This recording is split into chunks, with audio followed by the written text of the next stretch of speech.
Émilie Dupont avait toujours vécu dans l'ombre discrète de la pauvreté, cette ombre qui s'étire comme un voile gris sur les rues pavées de Montmartre, à Paris. Née il y a 28 ans dans un petit appartement exigu du 18e arrondissement, elle se souvenait encore de l'odeur de moisi qui imprégnait les murs jaunis par le temps et la fumée des cigarettes bon marché de sa tante Marie. Ses parents, Jean et Sophie Dupont, étaient morts quand elle n'avait que 5 ans, fauchés par un accident de voiture sur une route verglacée de Normandie. Émilie revoyait souvent cette scène dans ses rêves, les phares aveuglants, le crissement des pneus, et puis le silence assourdissant qui avait suivi. « Ma petite, la vie est dure, mais elle nous forge », lui disait souvent tante Marie, sa seule famille restante, une femme usée par les années de travail comme couturière dans un atelier minuscule. Tante Marie, avec ses mains calleuses et son regard doux mais fatigué, avait élevé Émilie comme sa propre fille. Elle partageait un 2 pièces où le lit d'Émilie était séparé de la cuisine par un simple rideau élimé. L'argent manquait toujours, les factures s'empilaient sur la table bancale, et les repas étaient souvent composés de pain rassis et de soupe aux légumes du marché. Émilie avait grandi en apprenant à raccommoder ses vêtements, à compter chaque centime, et à rêver en secret d'un monde plus vaste. Elle était intelligente, douée pour les études. Elle avait obtenu son baccalauréat avec mention, malgré les nuits passées à réviser sous une lampe vacillante. Mais l'université? Un luxe inaccessible.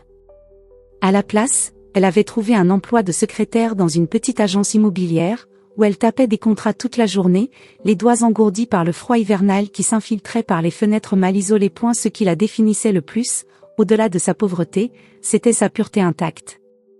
Émilie était vierge, non par manque d'opportunités. Quelques garçons du quartier avaient tenté leur chance lors de soirées timides au café du coin, mais par choix profond, ancré dans les valeurs que tante Marie lui avait inculquées.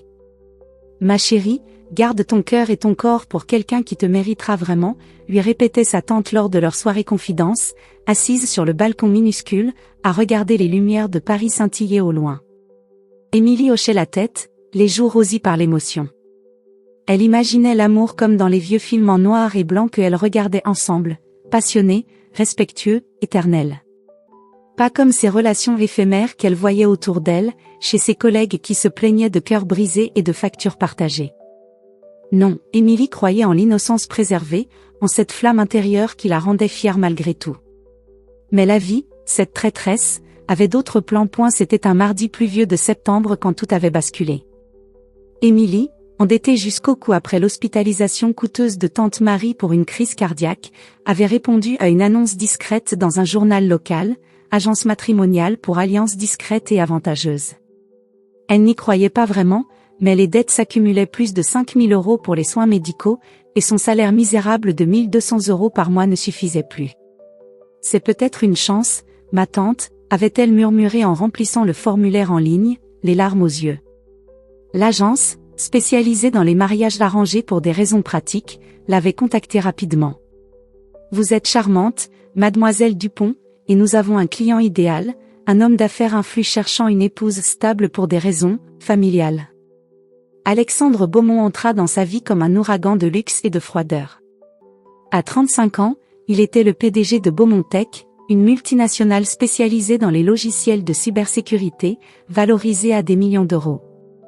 Issu d'une famille bourgeoise parisienne, il avait grandi dans un hôtel particulier du 16e arrondissement, entouré de domestiques et de leçons de piano. Mais son enfance n'avait pas été idyllique. Ses parents, des ambitieux froids, s'étaient déchirés dans un divorce scandaleux quand il avait 15 ans. Son père, un magnate impitoyable, l'avait poussé vers les études à HEC, puis vers la reprise de l'entreprise familiale. Alexandre était grand, aux cheveux châtains impeccablement coiffés, avec des yeux bleus perçants qui semblaient toujours calculés. Il portait des costumes sur mesure, conduisait une Porsche noire rutilante, et son monde était fait de réunions au sommet de tours de verre et de dîners dans des restaurants étoilés. L'amour ? Un concept superflu pour lui. Il cherchait une épouse pour apaiser ses actionnaires, qui voyaient en lui un célibataire instable, et pour contrer les rumeurs sur sa vie privée agitée, des liaisons passagères avec des modèles et des héritières. Leur première rencontre eut lieu dans un café chic de Saint-Germain-des-Prés, sous une pluie fine qui tambourinait sur les auvents. Émilie arriva en avance, nerveuse, vêtue de sa meilleure robe, une pièce simple en coton bleu, achetée au solde. Elle serrait son sac usé contre elle, sentant son cœur battre la chamade. Alexandre entra, ponctuelle, son parfum coûteux envahissant l'air. Il la détailla du regard, de haut en bas, comme on inspecte une marchandise.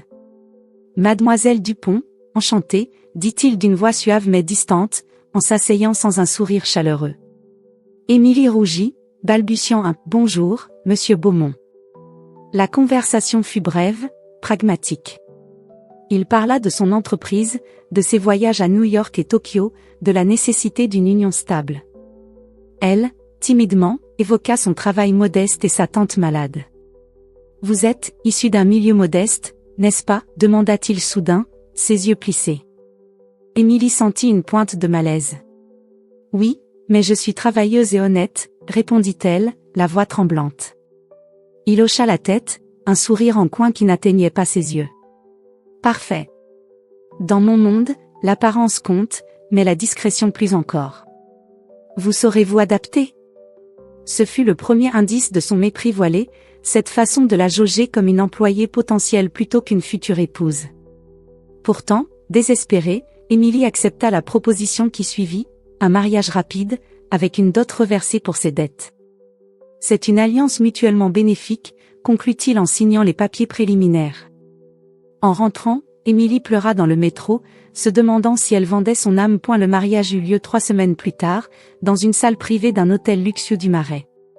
Pas de grande cérémonie, juste une vingtaine d'invités triés sur le volet, des associés d'Alexandre, ses parents distants, et tante Marie, qui boitait légèrement après son séjour à l'hôpital. Émilie portait une robe blanche discount, achetée en hâte chez un couturier de quartier. Elle avait insisté pour payer elle-même, refusant l'argent d'Alexandre qui aurait pu la faire tailler sur mesure. « Je ne veux pas de ta charité », avait-elle pensé en enfilant le tissu raide. Tante Marie, les yeux humides, lui serra la main avant la marche nuptiale. « Ma chérie, l'amour vrai viendra peut-être. Mais promets-moi de rester forte. Ne te perds pas dans son monde d'apparence. » Émilie hocha la tête, ravalant ses larmes. « Je t'aime, ma tante. C'est pour nous deux. » Alexandre, en smoking impeccable, prononça les vœux d'une voix monocorde, comme s'il signait un contrat d'affaires. « Je te prends pour épouse », dit-il sans regarder ses yeux. La réception fut clinquante, champagne millésimé, petit four au caviar, un orchestre jouant du jazz discret. Mais pour Émilie, tout sonnait faux. Les invités la dévisageaient, murmurant sur « la petite secrétaire qui a fait un beau mariage ». Lors du toast, Alexandre leva son verre « à ma nouvelle épouse, qui apporte une touche de simplicité à ma vie ». Rire poli, mais Émilie sentit l'humiliation poindre. Simplicité, pour lui, signifiait pauvreté. Et la nuit de noces fut un désastre silencieux. Ils s'installèrent dans la suite nuptiale de l'hôtel, une pièce immense avec un lit king size et vue sur la Seine scintillante. Émilie, tremblante d'appréhension, s'était préparée mentalement à cette intimité qu'elle avait gardée si précieusement. Elle enfila une nuisette simple, cadeau de tante Marie, et attendit sur le bord du lit. Alexandre entra, dénoua sa cravate, mais au lieu de l'approcher, il s'assit à son bureau portable. « J'ai des emails urgents », marmonna-t-il, les doigts claquant sur le clavier. Les heures passèrent. Émilie pleura en silence, enveloppée dans les draps froids.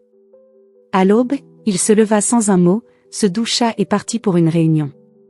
Ce n'est que le début, se dit-elle, le cœur serré par un mélange de soulagement et de rejet. Peu après, ils emménagèrent dans la villa d'Alexandre à Neuilly-sur-Seine, une demeure immense avec jardin à la française et piscine chauffée.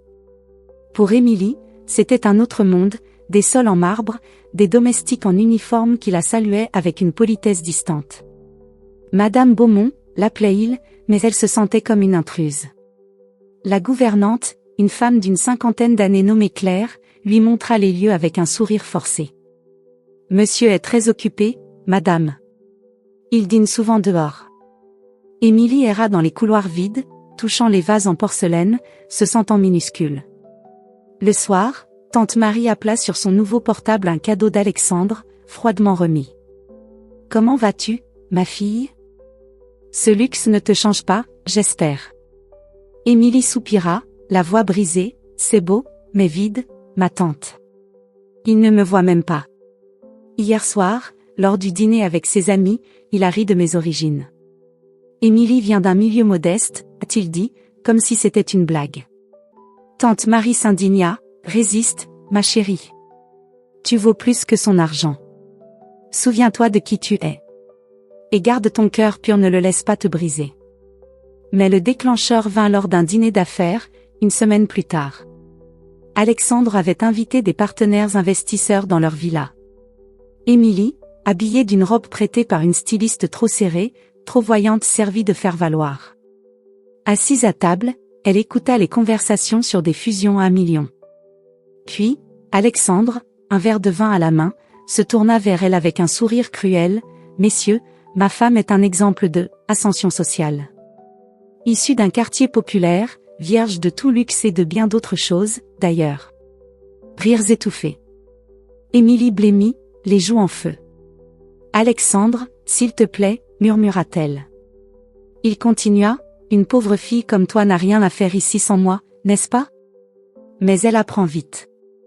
Le monde d'Émilie s'effondra. Honte, rage, désespoir, elle s'excusa et fuit dans le jardin, les larmes coulant sous la lune. Là, seule sous les étoiles, elle trouva une enveloppe glissée dans sa poche de manteau anonyme, avec une écriture tremblante. « Ta père n'était pas celui que tu crois. Contacte Maître Lefebvre, notaire à Paris. Il y a un héritage. » Son cœur s'emballa. Un secret? Tandis qu'Alexandre riait encore à l'intérieur, Émilie serra la lettre, sentant pour la première fois une étincelle de mystère au milieu du drame. Les jours qui suivirent cette soirée humiliante s'écoulèrent comme un cauchemar éveillé pour Émilie. La villa de Neuilly, avec ses murs blancs immaculés et ses jardins manucurés, devint une prison dorée où chaque écho de pas résonnait comme un rappel de son isolement. Alexandre, absorbé par ses affaires, rentrait tard, imprégné d'odeurs de cigares et de parfums féminins qu'il ne cherchait même pas à dissimuler. Émilie passait ses journées seule, errant dans les pièces vastes, touchant du bout des doigts les meubles design qui semblaient la juger autant que son mari. Elle avait quitté son emploi de secrétaire. Alexandre avait insisté, arguant que Madame Beaumont ne travaille pas, et maintenant, le vide la rongeait. Ses nuits étaient hantées par des pleurs étouffés dans l'oreiller, son corps encore intact tremblant au souvenir de la nuit de noces avortée. Le matin suivant le dîner, Alexandre la trouva dans la cuisine, les yeux rougis, préparant un café solitaire. Il entra en costume-cravate, son attache-case à la main, comme si rien ne s'était passé. « Tu as fait forte impression hier soir », lança-t-il d'un ton moqueur, en se versant un expresso de la machine high-tech. Émilie, les mains tremblantes sur la tasse, leva les yeux. « Comment as-tu pu me humilier comme ça devant tes amis? Parler de ma vie privée, de ma pauvreté ?» Sa voix se brisa, un mélange de rage et de désespoir. Alexandre haussa les épaules, son regard froid comme l'acier. « Voyons, Émilie, c'était une blague. Dans mon monde, on ne s'offusque pas pour si peu. Tu es ma femme maintenant, apprends à encaisser. Et arrête de jouer les victimes, tu n'es qu'une charge pour moi, pauvre et naïve. Sans moi, tu serais encore dans ton taudis avec ta tante mourante. » Ces mots la transpercèrent comme des lames. Elle sentit les larmes monter, mais les ravala. « Une charge? C'est tout ce que je suis pour toi, murmura-t-elle. Il rit, un rire sec et sans joie. « Exactement. Maintenant, habille-toi correctement pour le déjeuner avec ma mère. » Et sourit, bon sang. Cette humiliation quotidienne devint un rituel poison. Alexandre l'ignorait ostensiblement, la reléguant au rôle de décoration muette lors de ses réceptions. Il refusait toute intimité, prétextant la fatigue ou des appels urgents, la laissant seule dans le lit immense avec ses pensées tourmentées. Émilie se rappelait sa virginité comme un trésor souillé moralement, non par un acte, mais par les mots crus de son mari. « Personne ne voudrait d'une fille comme toi de toute façon », lui avait-il glissé un soir, en la voyant se changer. Elle pleurait sous la douche, l'eau chaude masquant ses sanglots, se sentant sale malgré sa pureté. Tante Marie, lors de leurs appels clandestins car Alexandre surveillait ses communications, essayait de la soutenir. « Ma chérie, ne le laisse pas te briser. Tu es forte, souviens-toi de nos soirées à raccommoder les chaussettes. L'argent ne fait pas l'homme. » Mais Émilie, la voix étouffée, répondait, « Il me traite comme une moins que rien, ma tante. Hier, il a jeté mes vêtements bon marché à la poubelle devant la bonne. Je me sens invisible. » Pourtant, au milieu de cette descente, l'enveloppe anonyme trouvée dans le jardin devint son encre secrète. Tard dans la nuit, quand la maison dormait, Émilie la sortit de sa cachette sous le matelas. L'écriture tremblante, l'adresse du notaire Maître Lefebvre à Paris intramuros.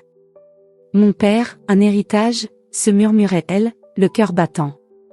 Elle n'osait pas encore agir, craignant la réaction d'Alexandre, mais cela alluma une étincelle d'espoir. Le lendemain, profitant d'une absence de son mari pour un voyage d'affaires à Londres, elle prit un taxi pour le centre-ville, déguisant sa sortie en course personnelle.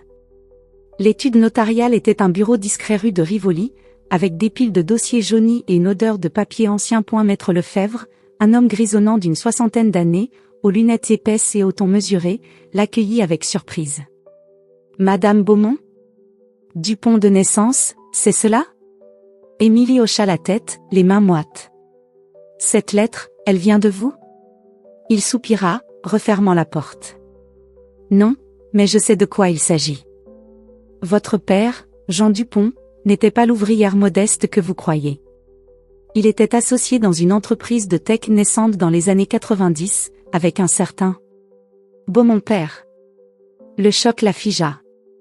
Associé? Mais il est mort pauvre. Maître Lefebvre secoua la tête. Indifférent les a séparés. Votre père a été évincé, mais il a laissé des parts cachées, un héritage bloqué par des clauses. Valeur, plusieurs millions. Mais pour le débloquer, il faut des preuves, le mariage peut compliquer les choses. Émilie sentit un vertige. Pourquoi maintenant? Le notaire baissa la voix. Quelqu'un vous surveille, madame. Des documents ont disparu de mes archives récemment. De retour à la villa, Émilie cacha les notes prises, mais l'angoisse monta. Et si Alexandre savait? Ce soir-là, tante Marie fut hospitalisée à nouveau une rechute cardiaque, les médecins dirent que c'était le stress. Émilie voulut accourir, mais Alexandre refusa. Pas question de gaspiller de l'argent pour tes lubies familiales. Elle n'est pas ma responsabilité. Émilie mentit à sa tante au téléphone. Tout va bien, ma tante, je viens bientôt. Mais intérieurement, elle bouillonnait. Obstacle majeur, les factures médicales explosèrent, et Alexandre refusa d'avancer l'argent, la forçant à puiser dans ses économies secrètes. Tu apprendras à gérer seule, pauvre idiote, cracha-t-il lors d'une dispute. Elle pleura, seule, imaginant trahir son mariage pour sauver sa famille. Puis vint Amélie, introduite comme une amie de longue date d'Alexandre lors d'un brunch dominical. Amélie était tout ce qu'Émilie n'était pas, une brune sophistiquée de 30 ans, directrice marketing dans une agence de pub, vêtue de robe designer et riant aux éclats. Enchantée, Émilie. Alexandre m'a tant parlé de toi, dit-elle avec un sourire mielleux, embrassant l'air près de ses joues. Au début, Émilie y vit une alliée potentielle. Amélie l'invita à des cafés, l'écoutant se confier sur son malheur. Oh, ma pauvre, Alexandre est si dur parfois. Il cache ses émotions derrière son ambition. Émilie, assoiffée de compassion, ouvrit son cœur. Il m'humilie constamment, parle de ma virginité comme d'une blague. Et maintenant, ce secret sur mon père. Amélie écouta, les yeux brillants, posant des questions précises sur l'héritage. La reviravolta frappa comme la foudre une semaine plus tard. Émilie rentra plutôt d'une visite clandestine à l'hôpital et surprit Amélie et Alexandre dans le salon, enlacés sur le canapé. Qu'est-ce que, balbutia-t-elle, le monde chavirant. Amélie se redressa, feignant la surprise, mais Alexandre ricana, ne fais pas l'innocente, Émilie. Amélie est là depuis longtemps. Amélie, avec un sourire cruel, ajouta, Alexandre ne t'aime pas, chérie. Ce mariage? Une couverture pour ses dettes familiales. Il m'a demandé de t'espionner, de savoir si tu cachais quelque chose. Émilie sentit la trahison la submerger, les larmes coulant. Tu m'as utilisé? Tout ce temps? Alexandre se leva, furieux. Et toi, avec tes secrets de notaire? Amélie m'a tout raconté. Ton héritage ridicule. Reste à ta place, pauvre fille. La confrontation explosa, Émilie hurla, je te hais. Vous m'avez tous les deux trahis. Elle fuit dans sa chambre, barricadant la porte, tandis qu'Amélie riait dehors. L'intensification émotionnelle atteignit son paroxysme lors d'une nuit orageuse. Alexandre, ivre après une soirée d'affaires ratée, força la porte de la chambre. « Viens ici, épouse modèle », grogna Théil, l'attrapant par le bras. Émilie se débattit, terrifiée. « Lâche-moi. Je suis encore vierge par choix, pas pour toi. » Il la plaqua contre le mur. Son souffle alcoolisé sur son visage, « Vierge ? Quelle perte de temps. Personne ne voudrait d'une pauvre comme toi de toute façon. Tu n'es qu'un fardeau, naïve et sans valeur. » Ces mots la brisèrent plus que ses mains. Elle pleura, le poussant enfin, fuyant dans la salle de bain où elle s'enferma, sanglotant sous la pluie battante dehors. Le suspense grandit. En fouillant les affaires d'Alexandre pour des preuves de sa trahison, elle trouva des emails. Son entreprise était au bord de la faillite, des dettes cachées aux actionnaires. Les obstacles externes s'accumulaient comme des nuages noirs. La famille d'Alexandre la rejeta ouvertement lors d'un dîner familial. Sa mère, une femme botoxée et hautaine, la toisa, une fille de rien comme toi ne tiendra pas dans notre lignée. La santé d'Émilie déclina. Insomnie, perte d'appétit, verbose, crise d'angoisse qui la laissait tremblante. Elle maigrit, ses yeux cernés reflétant son désespoir. Tante Marie, du fond de son lit d'hôpital, murmura au téléphone, « Sors de là, ma fille. Utilise cet héritage, bats-toi. » Mais comment? Puis, un appel anonyme sur son portable jetable acheté en secret brisa le silence. L'héritage inclut 50% de Beaumontech. Votre mari le sait et veut vous bloquer. Agissez vite. Émilie raccrocha, le cœur en suspens, réalisant que le piège se resserrait. Alexandre, sentant son trouble, resserra son emprise, pas de sortie sans moi dorénavant. La montée du drame était inexorable, chaque obstacle forgeant en elle une rage naissante, prête à exploser. Les semaines suivantes furent un tourbillon de tensions accumulées, où chaque regard d'Alexandre semblait porter une menace voilée, et où Émilie marchait sur des œufs dans sa propre maison. La révélation de l'appel anonyme sur l'héritage, ces 50% de Beaumontech qui pourraient tout changer, hantait ses nuits. Elle dormait à peine, guettant les bruits dans la villa, se demandant qui était cet informateur et comment Alexandre réagirait s'il découvrait tout. Amélie, cette traîtresse, continuait à rôder comme une ombre, envoyant des messages mielleux pour s'excuser, mais Émilie les ignorait, sentant le piège. Tante Marie, toujours à l'hôpital, s'affaiblissait, et les factures médicales s'empilaient comme des chaînes. « Tiens bon, ma chérie », murmurait sa tante lors de visites volées, mais Émilie sentait son propre corps céder, des migraines lancinantes, des nausées de stress, et cette virginité intacte qui pesait désormais comme un symbole de son humiliation persistante. Le point de rupture approcha lors d'une réunion familiale convoquée par les parents d'Alexandre. C'était un dimanche après-midi pluvieux, dans leur hôtel particulier du 16e arrondissement, une bâtisse imposante au salon lambrissé et aux lustres en cristal qui étincelaient comme des juges silencieux. Alexandre avait insisté pour qu'Émilie vienne, pour montrer l'unité du couple, avait-il dit avec un sourire forcé. Elle s'habilla avec soin, une robe sobre choisie parmi les rares tenues qu'il lui avait imposées, mais intérieurement, elle bouillonnait. Maître Lefebvre lui avait promis des documents supplémentaires bientôt, et l'appel anonyme résonnait encore, « Il vous a épousé pour bloquer l'héritage. » En voiture, Alexandre conduisait sa Porsche, la radio diffusant des nouvelles économiques indifférentes. « Souris et tais-toi », ordonna-t-il sans la regarder. Émilie serra les poings, sentant la rage monter. À la réunion rassemblait la famille Beaumont au complet, le père, Henri, un homme sec et autoritaire de 70 ans, ancien magnate qui avait bâti l'empire, la mère, Isabelle, une femme aux bijoux clinquants et au regard dédaigneux, et des cousins investisseurs, tous en costume et tailleur, sirotant du thé dans des porcelaines fines. L'air était chargé d'une odeur de cigares et de parfums coûteux. Dès l'entrée, Isabelle toisa Émilie, la petite épouse.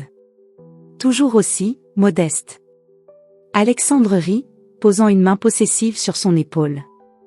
Le dîner commença foie gras, vin millésimé et les conversations dérivèrent sur l'entreprise en crise. Les actionnaires s'impatientent, Alexandre. Ton mariage était censé stabiliser les choses, grogna Henri. Puis, la bombe explosa. Alexandre, un verre de cognac à la main, se tourna vers Émilie avec un éclat cruel dans les yeux. Parlons franchement, père. Cette union est une erreur. Regardez-la, issue d'un quartier populaire, une pauvre fille qui n'a rien apporté sinon des dettes cachées. Les murmures s'élevèrent. Émilie blêmit, le cœur cognant. Alexandre, arrête, murmura-t-elle, mais il continua, haussant la voix pour que tous entendent, elle joue les innocentes, vierge et pure comme une nonne de couvent. Mais en réalité, elle fouille dans des secrets ridicules, prétendant à un héritage imaginaire. Une ascension sociale ratée, voilà ce qu'elle est. Sans moi, elle serait encore à servir des cafés dans son taudis. Les rires fusèrent cruels, moqueurs. Isabelle ajouta, vraiment, mon fils, tu aurais pu choisir mieux qu'une fille de rien. Henri hocha la tête, humiliant pour la famille. Émilie sentit le monde s'effondrer autour d'elle. La honte publique la submergea comme une vague glacée, les joues en feu, les larmes qu'elle retenait à grand-peine, le tremblement de ses mains sur la nappe blanche. Tous ses regards la transperçaient, la réduisant à son origine pauvre, à sa virginité moquée comme une faiblesse. « Comment oses-tu » explosa-t-elle enfin, la voix tremblante mais forte pour la première fois. « Tu m'as humiliée devant le monde entier. Ma vie privée, mes origines ce n'est pas une blague. » Alexandre se leva, furieux, « Tu n'es rien sans moi, Émilie. » Une charge, une naïve qui croit aux contes de fées. « Reste à ta place. » Les cousins ricanèrent, et Henri ordonna, « Calmez-vous, partez. » Émilie se leva d'un bond, renversant sa chaise, et fuit la pièce en sanglotant, le cœur brisé en mille éclats. Dehors, sous la pluie battante, elle héla un taxi, ignorant les appels d'Alexandre. Cette humiliation publique fut le catalyseur. En rentrant à la villa, elle contacta maître Lefebvre en urgence. « Venez demain. J'en ai assez. » Le lendemain matin, alors que la maison bruissait encore de l'écho de la veille, maître Lefebvre arriva, valise de documents en main. Alexandre était au bureau, Amélie avait été chassée la veille après une dispute, mais le notaire insista pour une confrontation immédiate. Émilie l'accueillit dans le salon, les yeux rougis mais déterminés. « Montrez-moi tout », demanda-t-elle d'une voix ferme. Lefebvre étala les papiers sur la table basse, acte de naissance, contrats anciens, testament scellé. Votre père, Jean Dupont, était l'associé fondateur de Beaumont Tech avec Henri Beaumont. Ils ont créé l'entreprise ensemble en 1995, mais un conflit sur des brevets les a séparés. Votre père a été évincé, payé une misère, mais il a caché des parts dans un trust offshore 50% de l'entreprise originelle, valorisée aujourd'hui à plus de 100 millions d'euros. Émilie feuilleta les documents, incrédule, les mains tremblantes. Des photos jaunies montraient son père jeune, aux côtés d'Henri, souriant lors d'une signature. Le choc la paralysa. D'abord son père, pas un simple ouvrier, mais un visionnaire trahi. Pourquoi me l'avoir caché, murmura-t-elle, des larmes coulant. Lefebvre soupira, votre tante Marie le savait vaguement, mais craignait les représailles. Les Beaumont ont tout fait pour effacer cela. Et votre mariage? Alexandre le savait probablement. Les clauses du trust, l'héritage se débloque au mariage ou à la majorité des descendants, mais un conjoint peut contester. La reviravolta était vertigineuse, Alexandre ne l'avait pas épousée par hasard, mais pour contrôler, pour bloquer via une union qui lui donnerait droit sur ses biens. Il m'a utilisé comme un pion, s'écria Émilie, la rage bouillonnant. À cet instant, la porte s'ouvrit violemment, Alexandre rentra plus tôt, alerté par un appel anonyme, peut-être Amélie, la confrontation fut explosive. Alexandre arracha les papiers des mains du notaire, les yeux écarquillés. Qu'est-ce que cette farce? Émilie, tu fouilles dans mes affaires familiales? Elle se leva, le défendant pour la première fois. Tes affaires? C'est mon héritage. Mon père était ton associé, volé par le tien. Lefebvre intervint calmement. Monsieur Beaumont, ces documents sont authentiques. Madame est l'héritière légitime. Alexandre blêmit, puis rouge de fureur. Il tenta de détruire les preuves, déchirer un contrat, renverser la valise. C'est du faux. Père m'en aurait parlé. Émilie le repoussa, hurlant, tu m'as épousé pour ça, n'est-ce pas? Pour bloquer l'héritage, me garder pauvre et soumise. Il la saisit par le bras, la secouant, espèce de petite intrigante. Tu vas tout gâcher. Pas de violence physique extrême, mais l'émotion était brute. Émilie pleura de douleur et de terreur, sentant ses ongles s'enfoncer dans sa peau. Lefebvre appela la sécurité de la villa, et Alexandre lâcha prise, haletant point. Puis, la trahison ultime, Amélie apparut à la porte, invitée par Alexandre plus tôt. Elle entra, un sourire triomphant, et lâcha la bombe. Alex, dis-lui tout. Je suis ta maîtresse depuis 2 ans. Le mariage était mon idée pour te couvrir pendant que je gérais tes dettes secrètes. Émilie se tourna vers elle, choquée. Toi? Tout ce temps, tu m'espionnais pour lui? Amélie rit, cruelle, évidemment, ma pauvre. Et pour enfoncer le clou, je ne suis pas juste une amie à temps, Alexandre, dis-lui pour la grossesse. Alexandre hésita, puis avoua. Amélie est enceinte. De moi. Ton mariage pur n'était qu'une façade. Le monde d'Émilie s'écroula à nouveau. Enceinte? Cette trahison intime, après toutes les humiliations sur sa virginité, la frappa comme un poignard. Tu m'as volé, mais je sais tout maintenant, cria-t-elle, la voix tremblante au début, puis ferme comme l'acier. Elle ramassa les documents éparpillés, tandis qu'Alexandre suppliait presque, Émilie, attends, on peut arranger ça. Mais elle le gifla symboliquement du regard, appelant la police pour intrusion non, pour protection des preuves. Et la crise personnelle culmina cette nuit-là. Seule dans sa chambre barricadée, Émilie s'effondra sur le sol, un flashback la submergeant, son enfance pauvre, la mort de ses parents, sa virginité gardée comme un bouclier, maintenant souillée par ses mensonges. Pourquoi moi, sanglota-t-elle, les poings serrés contre la moquette. Tante Marie appela, sentant le drame, ma fille, bats-toi. Cet héritage est ta revanche. Mais le suspense montait. Alexandre, en bas, hurlait au téléphone avec son père, menaçant de tout nier au tribunal.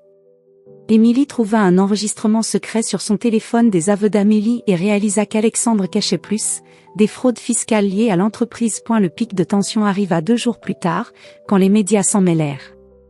Un journaliste anonyme peut être l'informateur léaka l'histoire, scandale chez Beaumontech, héritage caché et mariage frauduleux. Les paparazzi assiégèrent la villa, flashs aveuglants, questions criées, Madame Beaumont, votre mari vous a-t-il humilié? Alexandre, paniqué, organisa une conférence de presse improvisée, niant tout. Mais en privé, il supplia Émilie, reviens-moi, je réalise, j'ai été dur, mais Amélie ment sur la grossesse pour me piéger. Une ultime trahison? Émilie découvrit des tests médicaux falsifiés dans les affaires d'Amélie, fausse grossesse pour manipuler. Tu es pathétique, lui lança-t-elle lors d'une confrontation finale à 3. Alexandre s'effondra presque, j'ai perdu le contrôle. Menace de divorce public imminent, action en bourse chutant, famille en déroute, la tension était à son comble, Émilie au bord du gouffre, mais prête à plonger pour renaître. Les jours qui suivirent ce chaos médiatique furent un tourbillon judiciaire et émotionnel pour Émilie. La villa de Neuilly, autrefois une prison de luxe, devint un champ de bataille où avocats et journalistes se croisaient dans les allées. Alexandre, le visage marqué par des nuits blanches et des appels désespérés à ses conseillers, errait comme une ombre de lui-même. Les actions de Beaumontech plongeaient en bourse, les investisseurs fuyaient, et les headlines des journaux clamaient, scandale chez les Beaumont, trahison, héritage volé et humiliation conjugale. Émilie, soutenue par Maître Lefebvre et une équipe d'avocats qu'elle avait engagée avec un avance sur l'héritage provisoire, prépara le terrain pour la bataille légale. Sa virginité intacte, jadis moquée, symbolisait désormais sa force, elle n'avait pas cédé, pas été brisée physiquement, et cela lui donnait une clarté d'esprit inattendue. Tante Marie, sortie de l'hôpital grâce à un paiement anonyme, en réalité, Émilie avait puisé dans un compte secret découvert, l'encourageait au téléphone, ma fille, c'est ton moment. Ne pardonne pas, avance. La résolution légale commença au tribunal de Paris, dans une salle austère aux bancs de bois polis et aux juges en robe noire. Émilie s'assit droite, vêtue d'un tailleur simple mais élégant acheté avec ses propres moyens naissants, face à Alexandre et son armée d'avocats coûteux. Maître Lefebvre présenta les preuves irréfutables, contrats originaux, enregistrements de l'appel anonyme, révélé être un ancien employé de Beaumont-Père, et même des témoignages de vieux associés. Mademoiselle Dupont, devenue Madame Beaumont par un mariage frauduleux, est l'héritière légitime de 50% des parts fondatrices, argua-t-il d'une voix ferme. Alexandre, pâle, tenta de contrer, c'est une manipulation. Elle m'a piégé pour l'argent. Mais les juges, impassibles, examinèrent les documents. Les détails émergèrent, le père d'Alexandre avait falsifié des signatures pour évincer Jean Dupont, et le mariage d'Émilie avait été un calcul pour invoquer une clause conjugale bloquant le trust jusqu'à preuve de stabilité familiale. Émilie prit la parole, la voix tremblante au début mais gagnant en assurance. Votre honneur, cet homme m'a humilié publiquement, moqué ma pauvreté et ma pureté. Il m'a épousée sans amour, pour voler ce qui me revenait de droit.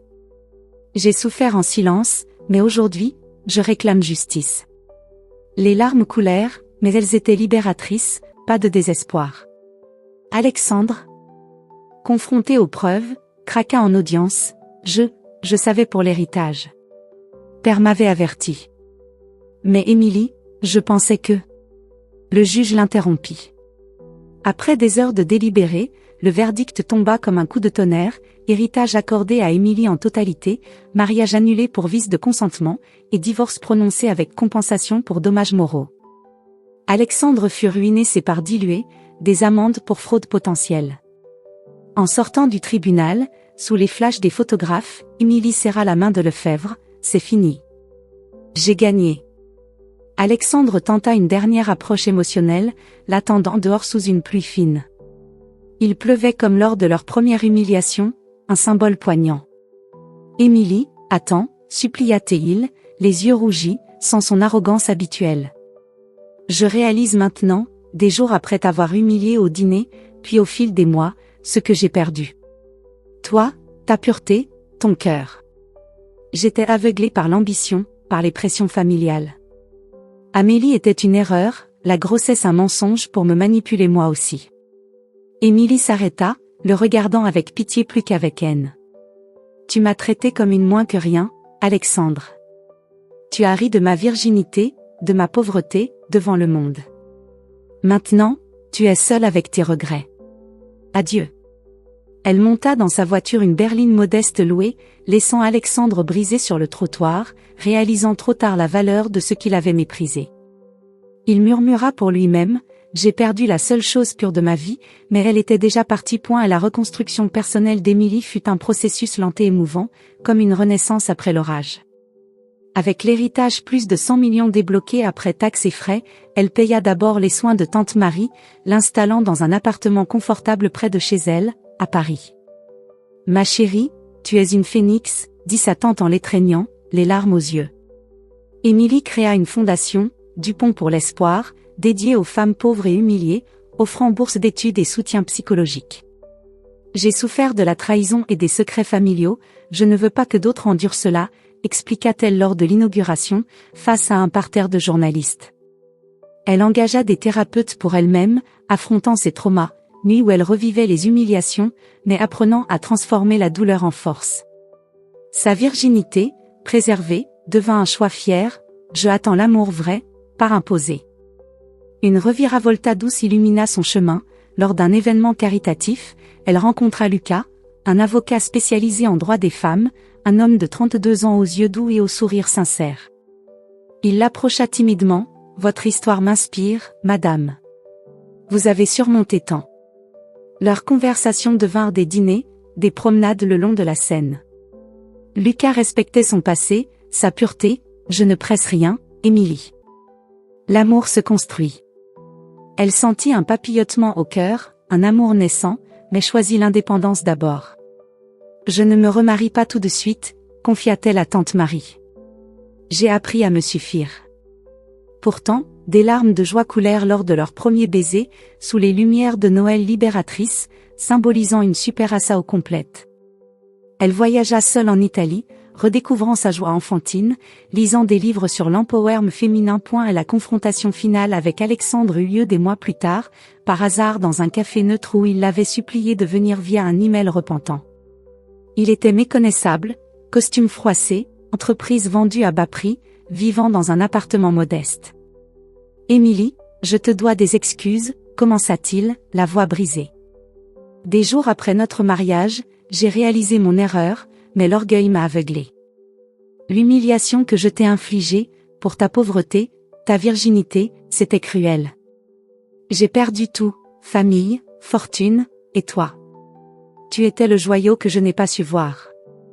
Émilie écouta, calme, sirotant son café. Tes mots arrivent trop tard, Alexandre. Tu m'as brisée, mais je me suis reconstruite plus forte. Va-t'en, vis avec tes regrets. Il partit, tête basse, et elle sentit un poids se lever, le suspense résolu, la boucle bouclée.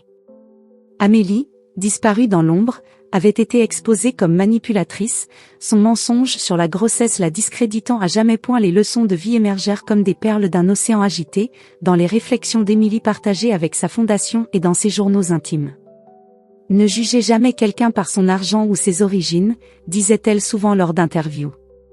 La pauvreté n'est pas une honte, mais une force qui forge le caractère. Et l'amour sans respect n'est que destruction. Elle apprit que les secrets familiaux, comme celui de son père, peuvent blesser des générations, mais la vérité libère.